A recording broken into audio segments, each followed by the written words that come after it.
Lennie Gallant, so good to see you again. Great to be here. And you're just about to embark on a Christmas tour, the Innkeeper's Christmas, amazing stuff. I want to ask a few questions because I know you had a chance to visit Margaritaville. Yeah. Which is pretty impressive. You were in Key West, and tell me how that connection happened. Well, a number of years ago, Jimmy came into contact with some of my music. Jimmy Buffett somehow ran across Lennie Gallant's music? Well, there's a couple of stories. There was a friend of mine who was a cook. She used to hire herself out as a cook on various yachts, and she ended up on his yacht. I had no idea. But she was on there for a couple of years and was playing my music, I guess, a lot in the galley. And they would gather in the gallery and listen to music and discuss music. And so he came across my music there. But then also, he was taking part in a Canadian TV show, and the producer for that show apparently also gave him one of my albums. So it's kind of two stories that he became familiar with my music. And clearly he passed recently, and his last album, posthumously released, includes music that you had a part of. Yeah, well, he recorded one of my songs for that album about, God, it's almost 20 years ago. And we got together a number of times, became friends. We hung out in Toronto and Nova Scotia and Nashville, and we were in contact back and forth, but on by text and phone. And then didn't hear from him for quite a while. About a year ago, I got a phone call, and he said he was interested in writing a song together, and he wanted to write a song called Portugal or PEI, which at first I thought was kind of an odd title, but man, it turned out to be a lot of fun, the song. So we, along with Mac McAnally and Will Kimbrough, four of us pitched in on that particular song. We were back and forth on the internet, and eventually got the song written. And I co-wrote a second song with him about his friend Johnny Hallyday, who was a major French rock star. Mm-hmm. They were good friends down in St. Bart's together. They both had places there. And I knew quite a bit about St. Bart's because back before it became a really popular destination, I sailed there a couple of times with a friend of mine. We sailed his schooner from Nova Scotia to Bermuda to St. Bart's. So I knew the island, the old hangouts and stuff. And so Jimmy asked me to write a song for his friend, Johnny Hallyday, who's buried there. Mm. And his burial site is almost a shrine. People from France, because he was so famous, close to 1 million people showed up at his funeral when he died a few years ago. So we wrote a song for him as well. And when it came time to record the songs, I got a call from Mr. Buffett, and he said he'd like me to come down to Key West, Margaritaville, and sing on both songs. So I sang on both of them. I actually sing a verse on the PEI Portugal song. So that was a lot of fun. How was his health then? Pardon? How was his health? You know, it's funny. He is such a positive guy. He did not want anyone feeling sorry for him. And we kind of suspected, we knew he was going through trouble because he was canceling some shows. Mm-hmm. But he was buoyant, he was positive, he was smiling and happy and having a good time when we were there. You wouldn't really know that there was anything wrong. He gave my partner Patricia and I his beach house to stay in Palm Beach because we were working on our francophone album at the time, Sirene Matalo. And he gave us his house for a week. His engineer, his studio was engineer, a beautiful old Martin guitar that Paul McCartney had just finished playing. Wow! And it was pretty special. We wrote some songs there for a week, and he even had there was a little gym in the bottom of the house. One morning we woke up, he was down there working out. So he was trying to be positive, trying to beat this thing. Mm-hmm.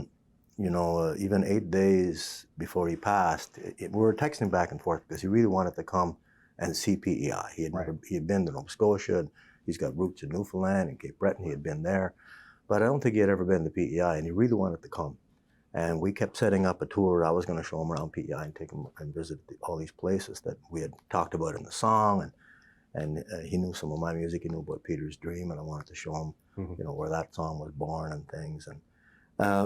And a week before he passed, he texted me and he said, I want to go in treatment, but I'm hoping for the best. And are you free in October if things go well? And 8 days later, I got shocking news. It was quite hard to take. Yeah, it was. There's a piece of art from someone close to you that was in his space?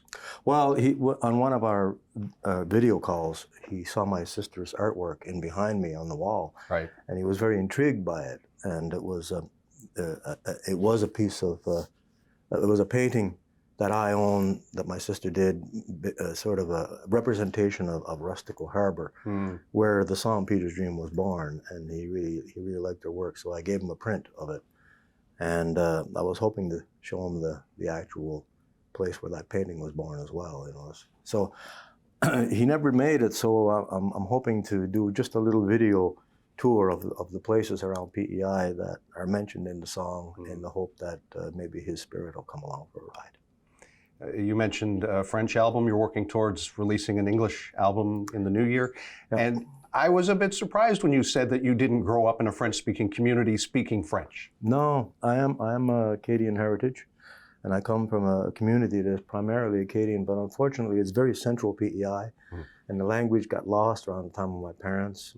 Three of my four grandparents spoke French as their first language when they were young, and there was no French school when I was growing up. But now, there is now, and a lot of kids coming up now are learning how to speak French, and so yeah, I was actually in my 20s before I started speaking French at all. A lot of people are surprised by that because I've now recorded a number of albums in French, and I'm fortunate enough. Some of my songs French songs have become Acadian standards.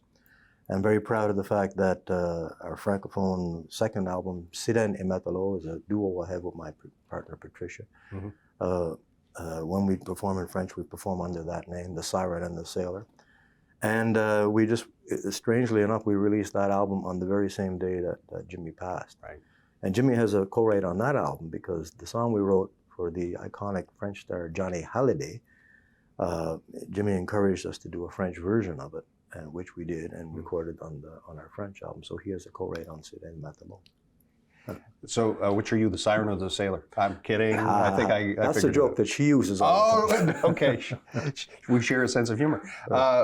This is so exciting to know that this Innkeeper's Christmas has become a tradition, and the tour has become a tradition. Yeah. And I'm wondering how that feels for you, knowing that when you sat down to do this, I think in many respects people are writing a Christmas song or a Christmas album in the midst of the summer heat, which in the case of that, I believe that's part of where that began. The genesis, how that started. I love this story. Yeah. Well, I think you're probably talking about the title song, Christmas Day on Planet Earth. Yeah. And it is kind of interesting in that there's this band, wonderful band from South Africa called Black Umfolosi. They're kind of like, for anyone who doesn't know them, they're kind of like Ladysmith Black Mambaza, who sing on Paul Simon's album, Graceland. They have that same kind of vibe and beautiful vocals, beautiful voices. World music, some people would describe it as. Yeah, kind of world music. Yeah. South Africans, they're from Zimbabwe. They have an agent on Prince Edward Island, a Canadian agent, and I saw him on the street one day. I was just finishing up my time travel album, and he was talking about that. I said, well, I got a few cuts in my car. You want to hear them? And he popped in the car and he listened to some of the cuts from that album. And he said, by the way, he said, Black Umfolosi are touring Canada, and they've got a few days off, and they want to come to PEI just to hang and relax because they'd already played there. And he said, and they need a place to stay, and being, always on the budget, they're looking for a place to stay, without having to get a hotel. And I said, well, I'm renting a cottage out on the North Shore. I said, they can have my cottage and I'll go stay with my girlfriend. He said, oh, that'd be awesome. Then maybe when they're there, you could do something together. And I said, well, that'd be amazing. What would we do? I was thinking, I bet they'd be great on a Christmas song. And so in the middle of July, in the middle of a heat wave, I wrote a song specifically to sing with them, which has turned out to be a very popular song, and it's just the title for my album. It's an all-original Christmas album. That kind of was the key to start it. I wrote all the songs on the album to do with Christmas, but it's all original. And they came. We recorded the song and shot a video all in one day, and the song has kind of taken off a life of its own. All kinds of choirs are singing it now, and I'm very proud of that. And the perspective in this narrative is the innkeeper, clearly. Well, that's the name of the tour. The name of the album is Christmas Day on Planet Earth, which has to do with that song. The name of the tour is called The Innkeeper's Christmas, which is another song.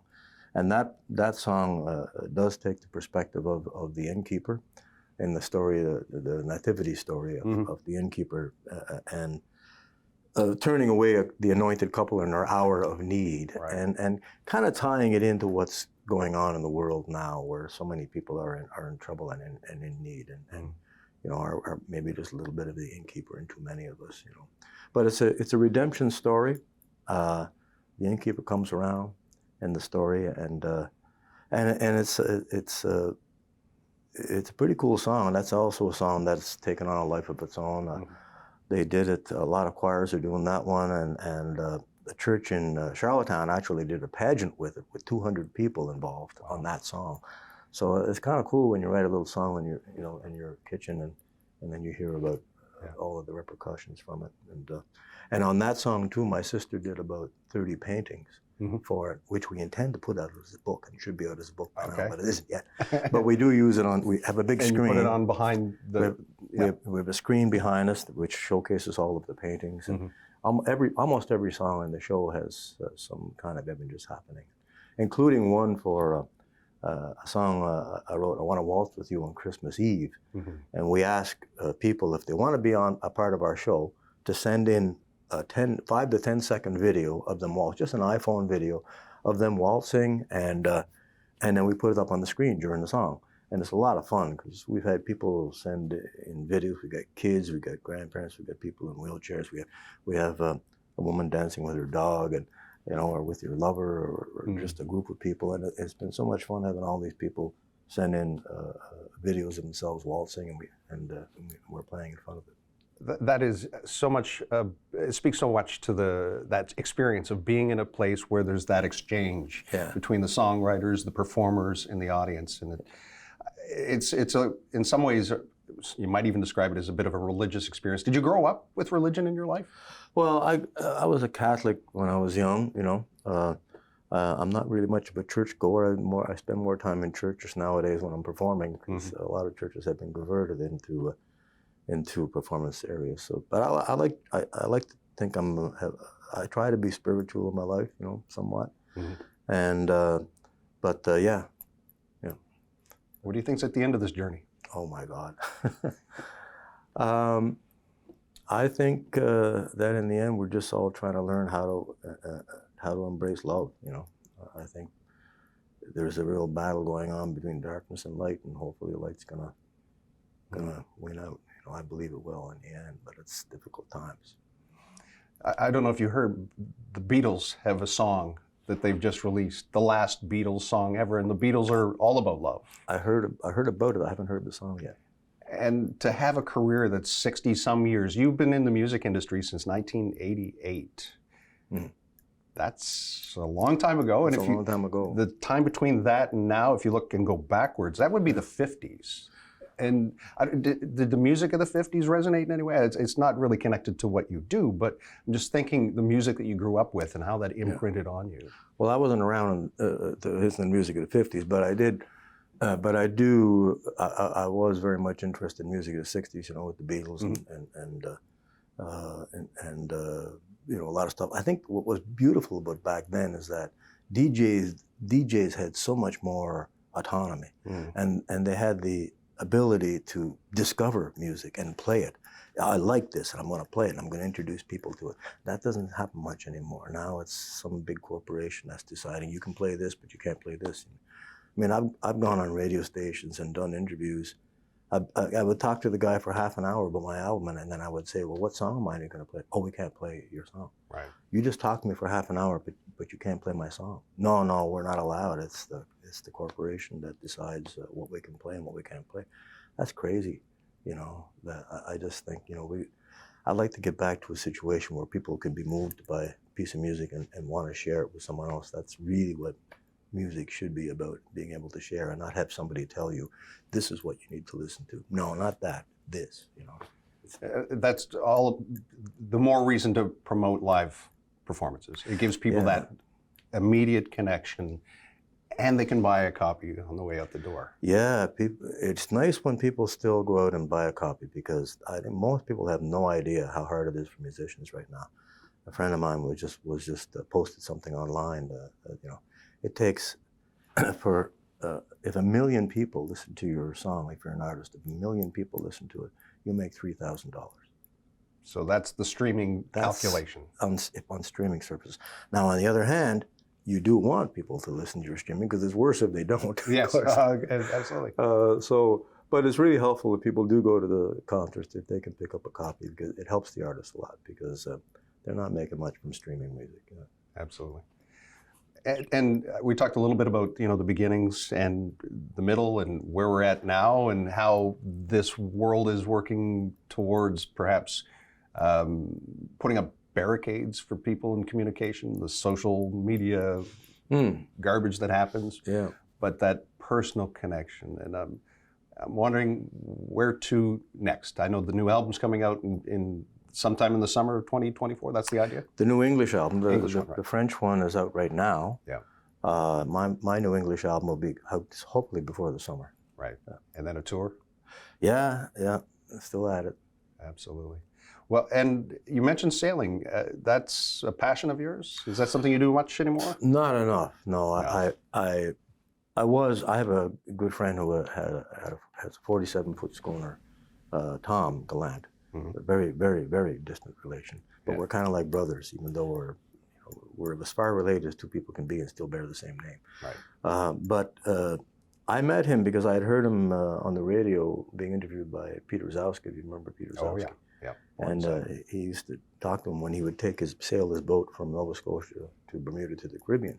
I knew nothing about sailing, but I was just fascinated. And I said, I want to get on that boat. So I showed up at a festival, and he was playing there, and I said, I want to see your boat. And he said, yeah, come on down. I showed up with a little rum in my pocket, thinking I'll convince him to take a total beginner, a guy who doesn't know anything about sailing on his boat, and he pulled out a bottle of rum because I didn't know how hard a time he had finding people to sail with him in the month of November in the North Atlantic. It ain't a picnic out there. Wow. And we had a meeting in the mines, and I ended up making 2 trips with him from Mahone Bay to Bermuda to St. Bart's in the Caribbean, and it was pretty exciting. We encountered storms. We broke a mast in a storm. We were surfing down 40-foot waves. It was incredible. But one of the most highlights of my life. I enjoyed it immensely. Memories for a lifetime, and perhaps inspiration for music too.